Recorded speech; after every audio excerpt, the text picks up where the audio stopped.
अस्सलाम वालेकुम। उम्मीद करता हूँ आप सब खैर खैरियत से होंगे, फिटफाट होंगे और रमज़ान की बरक़ात और फ़यूज़ से भी मुस्तफ़ीद हो रहे होंगे और आपका रमज़ान बहुत अच्छे से गुजर रहा होगा। रमज़ान से कुछ पहले मैंने 30 वीडियोस की मोटिवेशनल इंस्पिरेशनल सीरीज़ स्टार्ट की थी और उस वक्त उसका टाइटल था मोटिवेशन इन जस्ट 1 मिनट। लेकिन 8-10 वीडियोस अपलोड करने के बाद मुझे लगा कि शायद वो 1 मिनट काफ़ी कम है अपनी बात को एक्सप्लेन करने के लिए। तो अब उस सीरीज़ को कंटिन्यू तो मैं कर रहा हूं, लेकिन वीडियोस थोड़ी सी लेंथी हो सकती हैं, शायद 2 या 3 मिनट की। उम्मीद करता हूं आपको पहली 10 से 12 वीडियोस भी पसंद आई होंगी और अब से आगे जो वीडियोस होंगी वो भी आपको पसंद आएंगी। सो वीडियो पसंद आने की सूरत में लाइक ज़रूर करें, शेयर करें, कमेंट्स करें और अगर आप इस चैनल पर नए हैं तो चैनल को कर लें सब्सक्राइब और साथ में लगे हुए बेल बटन को भी प्रेस कर दें ताकि आपको आने वाली हर वीडियो का नोटिफिकेशन मिल सके।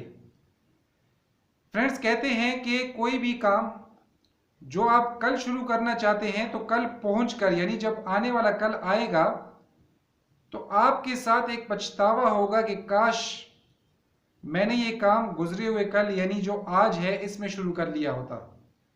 बात थोड़ी सी ट्रिकी है लेकिन समझ में आने वाली है। अगर आप स्टूडेंट हैं और आप एग्जाम्स की तैयारी अमूमन आदतन एग्जाम्स के दिन स्टार्ट होने के बाद शुरू करते हैं तो आपने नोट किया होगा कि कभी कभी डेट शीट जब आ जाती है और आप एग्जाम्स की तैयारियां शुरू कर देते हैं तो आपको एक लम्हे के लिए एहसास होता है कि शायद कोर्स बहुत ज़्यादा है और टाइम बहुत कम है और ऐसे में आपके दिल में एक थॉट आती है कि काश, और अक्सर आती है ये थॉट कि काश मैंने ये तैयारी 1 हफ्ता 10 दिन 15 दिन पहले स्टार्ट कर ली होती। और ऐसा सिर्फ आपके साथ नहीं, बहुत से लोगों के साथ होता है और ऐसा होना नेचुरल है क्योंकि इंसान गुजरे हुए टाइम में उस गुजरते हुए टाइम के गुजरने का एहसास नहीं कर पाता। लिहाजा जब टाइम गुजर जाता है और गुजरा हुआ कल और मौजूदा आज गुजर जाए तो कल आने वाले कल में इंसान को यह एहसास होता है कि वो अपना बहुत बड़ा नुकसान कर बैठा है। तो आप भी अपने आने वाले कल में इस एहसास और इस निदामत और पछतावे के साथ जीने से बेहतर है कि काश मैंने आज या गुजरे हुए कल में काम शुरू कर दिया होता।